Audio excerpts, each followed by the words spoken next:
क्या हो अगर मैं आपसे कहूं कि 2027 का वर्ल्ड कप सिर्फ एक टूर्नामेंट नहीं बल्कि एक अधूरी कहानी का आखिरी चैप्टर है। क्या हो अगर इस बार सिर्फ ट्रॉफी नहीं बल्कि 2023 के जख्मों का हिसाब होना है।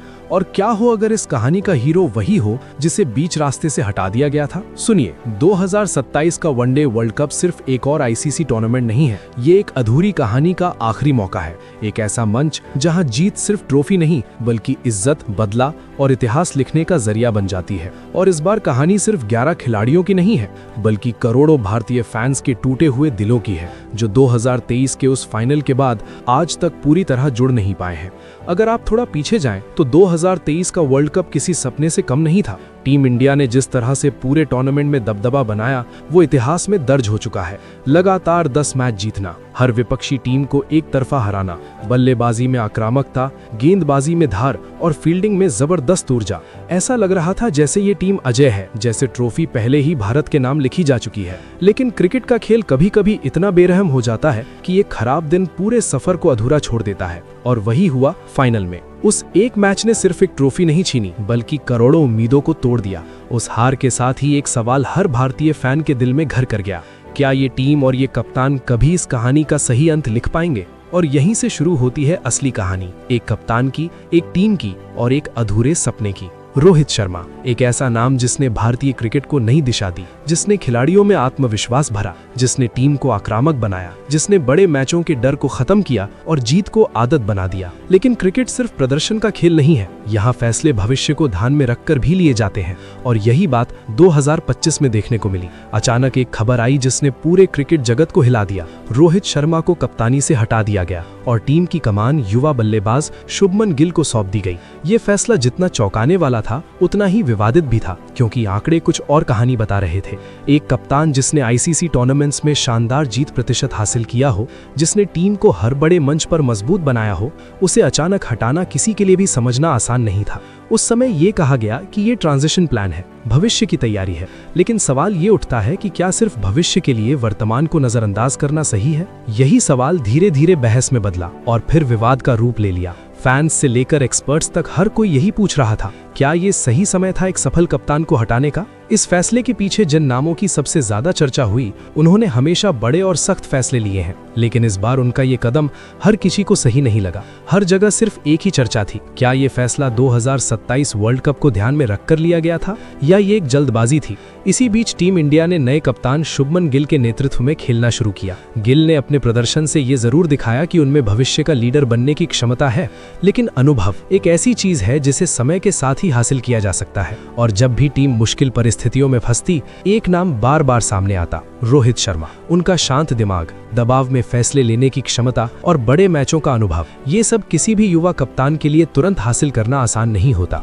और यही वजह थी कि 2027 वर्ल्ड कप के करीब आते ही कप्तानी को लेकर चर्चाएं फिर से तेज हो गईं। इस बार वर्ल्ड कप का आयोजन साउथ अफ्रीका, जिम्बाब्वे और नामीबिया में होना है। ये ऐसी जगह हैं जहां पिचें तेज गेंदबाजों को मदद देती हैं, जहां हर रन के लिए संघर्ष करना पड़ता है और जहां परिस्थितियां हर टीम की असली परीक्षा लेती हैं। इसके अलावा इस बार सुपर 6 फॉर्मेट की वापसी भी होने वाली है, जो पहले भी बड़े उलटफेर का कारण बन चुका है। इसका मतलब साफ है कि इस बार सिर्फ अच्छी टीम होना काफी नहीं होगा, बल्कि सही रणनीति, अनुभव और दबाव में सही फैसले लेना बेहद जरूरी होगा। और यहीं पर कप्तान की भूमिका सबसे महत्वपूर्ण बन जाती है। इसी बीच एक बड़ी खबर सामने आती है। बीसीसीआई के अंदर एक अहम मीटिंग होती है जहां 2027 वर्ल्ड कप को लेकर रणनीति बनाई जाती है। ये कोई साधारण मीटिंग नहीं थी, बल्कि भारतीय क्रिकेट के भविष्य को तय करने वाला एक बड़ा मंच था। जब इस मीटिंग में रोहित शर्मा का नाम सामने आया तो माहौल पूरी तरह बदल गया। कुछ लोगों ने साफ कहा कि 2023 में जो हुआ वो दुर्भाग्यपूर्ण था, लेकिन अब भी समय है उस गलती को सुधारने का।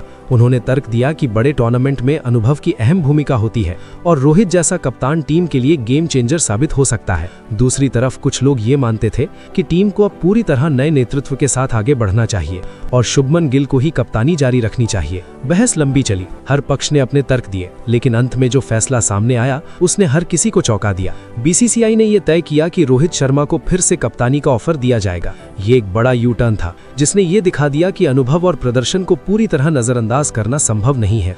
अब सबसे बड़ा सवाल ये था कि क्या रोहित शर्मा इस ऑफर को स्वीकार करेंगे, क्योंकि ये सिर्फ कप्तानी का ऑफर नहीं था, ये एक अधूरी कहानी को पूरा करने की जिम्मेदारी थी। इसी बीच इस कहानी में एक और बड़ा नाम जुड़ता है, विराट कोहली। भारतीय क्रिकेट का एक ऐसा खिलाड़ी जिसने अपनी बल्लेबाजी और जुनून से करोड़ों दिल जीते हैं। वो भी अब अपने करियर के उस मोड़ पर है जहां हर फैसला बहुत महत्वपूर्ण हो जाता है। रिपोर्ट्स के अनुसार रोहित शर्मा और विराट कोहली दोनों ने अब अपना पूरा फोकस वनडे क्रिकेट पर रखने का फैसला किया है। उन्होंने T20 और टेस्ट से दूरी बनाकर 2027 वर्ल्ड कप को अपना अंतिम लक्ष्य बना लिया है। ये एक तरह से उनका आखिरी मिशन है, जहां दोनों खिलाड़ी अपने करियर को एक शानदार अंत देना चाहते हैं। लेकिन इस कहानी में एक शर्त भी जुड़ी हुई है, और वो शर्त है प्रदर्शन। टीम में जगह सिर्फ नाम के आधार पर नहीं मिलेगी, बल्कि लगातार अच्छे प्रदर्शन के आधार पर मिलेगी। चाहे वो रोहित शर्मा हो या विराट कोहली, अगर उन्हें अपनी जगह बनाए रखनी है तो उन्हें हर मैच में खुद को साबित करना होगा। ये नियम सख्त जरूर है, लेकिन टीम के भविष्य के लिए जरूरी भी है, क्योंकि यही प्रतिस्पर्धा टीम को मजबूत बनाती है। रोहित शर्मा ने इस चुनौती को स्वीकार किया है। उन्होंने अपनी फिटनेस पर काम करना शुरू किया है, अपना वजन कम किया है और खुद को एक बार फिर उस स्तर पर लाने की कोशिश कर रहे हैं। ये दिखाता है कि उनके अंदर अभी भी वही जुनून है जो एक सच्चे चैंपियन में होता है। अगर हम पूरी कहानी को देखें तो 2027 वर्ल्ड कप सिर्फ एक टूर्नामेंट नहीं, बल्कि एक भावनात्मक सफर है, जिसमें कई किरदार हैं, कई मोड़ हैं और कई उम्मीदें जुड़ी हुई हैं। एक तरफ रोहित शर्मा है जो अपनी अधूरी कहानी को पूरा करना चाहते हैं, दूसरी तरफ शुभमन गिल है जो खुद को भविष्य के कप्तान के रूप में स्थापित करना चाहते हैं, और तीसरी तरफ विराट कोहली है जो अपने करियर को एक ऐतिहासिक अंत देना चाहते हैं। इन सब के बीच सबसे बड़ा किरदार है टीम इंडिया, एक ऐसी टीम जो हर बार उम्मीदों का बोझ लेकर मैदान में उतरती है। अब सवाल ये है कि क्या रोहित शर्मा 2027 वर्ल्ड कप में कप्तानी करेंगे? अगर हाँ, तो ये सिर्फ एक कप्तान की वापसी नहीं होगी, बल्कि ये कहानी का पुनर्जन्म होगा, और अगर नहीं तो ये जिम्मेदारी शुभमन गिल के कंधों पर होगी। जो भी हो, एक बात तय है, 2027 का वर्ल्ड कप इतिहास में जरूर दर्ज होगा, क्योंकि ये सिर्फ क्रिकेट नहीं होगा, ये भावनाओं का तूफान होगा। और अंत में सिर्फ एक सवाल, क्या इस बार कहानी पूरी होगी या फिर एक और अधूरा सपना? अब जवाब सिर्फ मैदान पर मिलेगा। मिलते हैं अगले वीडियो में, तब तक के लिए टेक केयर और हमेशा की तरह पलटन फॉरएवर।